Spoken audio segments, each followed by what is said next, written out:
दोस्तों, आज जब नफरत सर चढ़कर बोल रही है, महंगाई और बेरोजगारी चरम पर है, असहमति को देशद्रोह कहा जाने लगा है। आज जब मीडिया पर सेंसर लगाने की बजाय उसे गोदी मीडिया में बदल दिया गया है, तो दोस्तों आप बताइए कि आप कौन सी इमरजेंसी को याद करना चाहोगे, घोषित आपातकाल को या अघोषित आपातकाल को। नमस्कार दोस्तों, मैं हिमांशी कश्यप आपके साथ, आप देख रहे हैं जनता की आवाज। दोस्तों, आपातकाल या इमरजेंसी, हिंदी और अंग्रेजी के ये दो शब्द 2014 के बाद भारतीय राजनीति में आम हो गए हैं। दोस्तों, इन दोनों शब्दों को मौके दर मौके या यूं कहे कि हर मौकों पर इनकी इतनी चर्चा की जाती है कि आज के बच्चे भी इनसे परिचित हो गए हैं। यह बात अलग है कि उन्हें इस आपातकाल या फिर इमरजेंसी के बारे में भले ही जानकारी ना हो, उन्हें यह बताना भी जरूरी है कि आखिर आज के दौर में करीब करीब हर राजनीतिक मंचों पर आपातकाल की इतनी चर्चा क्यों की जाती है, और उससे भी ज्यादा जरूरी यह है कि इस आपातकाल को भारतीय लोकतंत्र का काला अध्याय क्यों कहा जाता है। आइए जानते हैं। दोस्तों, साल 1975, जून का महीना, 25 तारीख, तपती गर्मी, लेकिन भारतीय राजनीति में बेचैनी का मौसम। इन सब की वजह बना इलाहाबाद हाई कोर्ट का फैसला। हाई कोर्ट ने इंदिरा गांधी को चुनाव में धांधली करने का दोषी पाते हुए 6 साल तक कोई भी पद संभालने पर प्रतिबंध लगा दिया, लेकिन इंदिरा ने हाई कोर्ट के फैसले को मानने से इनकार करते हुए सुप्रीम कोर्ट का दरवाजा खटखटाया। इसके बाद 25 जून को उन्होंने आपातकाल लागू करने की घोषणा कर दी। देश के लोगों ने ऑल इंडिया रेडियो पर एक ऐलान सुना और देश में खबर फैल गई कि सारे भारत में अब आपातकाल की घोषणा कर दी गई है। देश ने रेडियो पर इंदिरा गांधी की आवाज में संदेश सुना कि भाइयों और बहनों, राष्ट्रपति जी ने आपातकाल की घोषणा की है, लेकिन इससे सामान्य लोगों को डरने की जरूरत नहीं है। दोस्तों, आपातकाल लागू होते ही आंतरिक सुरक्षा कानून के तहत जयप्रकाश नारायण, जॉर्ज फर्नांडिस, घनश्याम तिवारी और अटल बिहारी वाजपेयी समेत कई विपक्षी नेताओं को गिरफ्तार कर लिया गया। दरअसल पूरा मामला 1971 में हुए लोकसभा चुनाव का है। इस चुनाव में इंदिरा गांधी ने अपने विरोधी राजनारायण को पराजित कर दिया था, लेकिन राजनारायण ने हाई कोर्ट में चुनाव परिणाम की चुनौती दी। उन्होंने दलील दी कि इंदिरा ने चुनाव में सरकारी मशीनरी का दुरुपयोग किया, तय सीमा से अधिक पैसे खर्च किए और मतदाताओं को प्रभावित करने के लिए गलत तरीकों का भी इस्तेमाल किया। राजनारायण के इन आरोपों को इलाहाबाद हाई कोर्ट ने सही माना। वोटरों को घूस देना और सरकारी मशीनरी का गलत इस्तेमाल करने जैसे 14 आरोप सिद्ध होने के बाद हाई कोर्ट ने इंदिरा गांधी को दोषी मानते हुए 6 साल के लिए पद से बेदखल कर दिया। दोस्तों, देश में आपातकाल 25 जून 1975 को लागू हुआ। यह 21 मार्च 1977 तक यानी 21 महीनों तक रहा।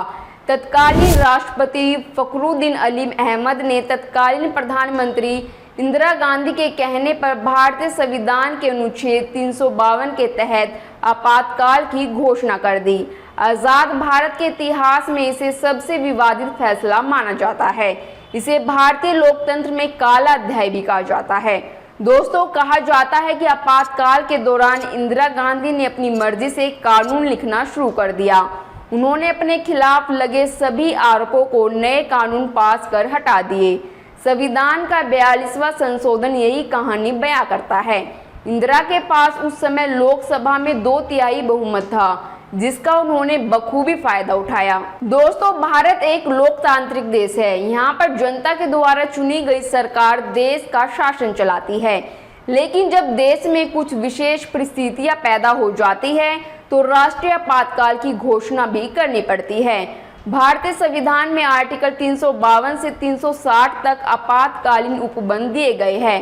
आपातकालीन स्थिति में केंद्र सरकार सर्वशक्तिमान हो जाती है और सभी राज्य केंद्र सरकार के पूर्ण नियंत्रण में आ जाते हैं। दोस्तों, आपातकाल के जरिए इंदिरा गांधी जिस विरोध को शांत करना चाहती थी, उसी ने 19 महीने में देश का बेड़ा गर्क कर दिया। संजय गांधी और उनकी तिकड़ी से लेकर सुरक्षा बल और नौकरशाही सभी बेलगाम हो चुके थे। एक बार इंदिरा गांधी ने कहा था कि आपातकाल लगने पर विरोध में कुत्ते भी नहीं भौंकते थे, लेकिन 19 महीने में उन्हें एक गलती और लोगों की नाराजगी का एहसास हो गया। 18 जनवरी 1977 को उन्होंने अचानक ही मार्च में लोकसभा चुनाव कराने का ऐलान कर दिया। 16 मार्च को हुए चुनाव में इंदिरा और संजय दोनों की हार हो गई। 21 मार्च को आपातकाल खत्म हो गया, लेकिन अपने पीछे लोकतंत्र का सबसे बड़ा सबक छोड़ गया। दोस्तों, आपातकाल ने इंदिरा गांधी, कांग्रेस और देश तीनों को कहीं का नहीं छोड़ा। मतलब दोस्तों, आपातकाल की आड़ में आजाद भारत में अपनों ने ही अपनों को गुलामों से बदतर हालात में धकेल दिया था। दोस्तों, मन की बात कार्यक्रम में 102वें एपिसोड में पीएम नरेंद्र मोदी ने आपातकाल को भारतीय इतिहास का डार्क एरा बताया, यानी काला युग बताया। उन्होंने कहा कि 1975 में भारत में उन लोगों पर जुल्म किए गए जो लोकतंत्र के हिमायती थे। भारत लोकतंत्र की जननी है। हम 25 जून को भूल नहीं सकते। दिल और दिमाग उन दिनों को याद कर आज भी कांप जाते हैं। इमरजेंसी यानी आपातकाल आजाद भारत के इतिहास के काले दौर के तौर पर याद किया जाता है, लेकिन तमाम राजनीतिक दल और नागरिक समाज आज लोकतंत्र को लेकर पहले से भी ज्यादा चिंतित है।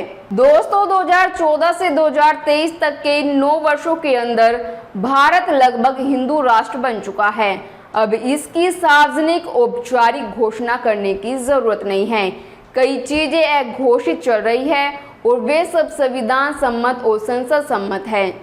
आज सरकार की पूरी कोशिश है कि लोग दिमागी तौर पर सरकार के अनुकूल बन जाए। विचार, बहस, सवाल और संदेह करने की आज़ादी को अपराध बना दिया गया है। निरंकुशता के इस दौर में हर तरफ पुलिस एफआईआर की भरमार है, राजद्रोह कानून की बहार है और एनएसए की फुफकार है।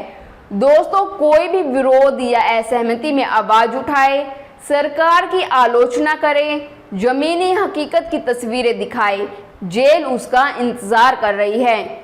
जब हम 2023 में खड़े होकर 1975 से 77 के दौर को देखते हैं तो पाते हैं कि तानाशाही और निरंकुशता अपने को दोहराती है, लेकिन हूबहू उसी रूप में नहीं। इसे इतिहास की गहरी विडंबना ही कहेंगे कि आपातकाल की तुलना में अघोषित कार्यकाल को कहीं ज्यादा सामाजिक स्वीकृति मिलती हुई दिखाई देती है। दोस्तों, आज हम आज़ादी का अमृत महोत्सव मना रहे हैं, लेकिन उन अपराधों के बारे में सोचना चाहिए। उसके जरिए ही हम लोकतंत्र की ताकत को समझ सकते हैं। मित्रों, आपको कौन सा आपातकाल पसंद है? इंदिरा गांधी का घोषित आपातकाल या मोदी काल का अघोषित आपातकाल? अपनी राय कमेंट कर जरूर बताएं और बाकी खबरों के लिए देखते रहिए जनता की आवाज।